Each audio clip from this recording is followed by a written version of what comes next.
బెంగళూరులో 38 రోజుల బేబీని తన తల్లి వేడి నీళ్ళల్లో పెట్టి బాయిల్ చేసిందంట.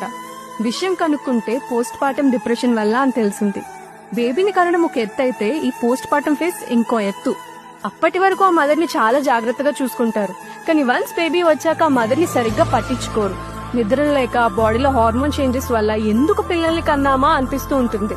ఈ డిప్రెషన్ ఎక్కువ ఉన్న వాళ్ళు అంత త్వరగా బేబీని యాక్సెప్ట్ చేయలేరు. ఇది సరిపోదన్నట్టు ఈ చుట్టాలు యాడ్ అవుతారు, ముఖ్యంగా అత్తలు ఆడపడుచులు. ఆ మదర్ ని మోటివేట్ చేయడం మానేసి నీ బేబీ ఏంటి ఇలా ఉంది, మూతు వంకరుంది, ముక్కు చిన్నగుంది, బేబీ నల్లగుంది, కాళ్ళు పొట్టుగున్నా అంటూ ఇలా చెత్తంతా మాట్లాడి ఆ మదర్ ని ఇంకా డిప్రెస్ చేసేస్తారు. నువ్వెలా ఉన్నావు, నీకేం కావాలి, ఇలా మదర్ గురించి కనీసం అడగరు. ఈ సోది ఎక్కువైపోతుందనే డెలివరీ అయ్యాక తల్లి బిడ్డ వాళ్ళ పుట్టింట్లో ఉండాలనే ఆచారం పెట్టారు మన పెద్దవాళ్ళు.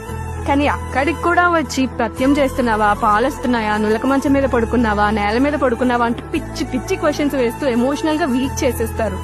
తనేదో బేబీని డెలివరీ చేసే ఓ మెషిన్ లా కాకుండా తను కూడా ఒక మనిషి.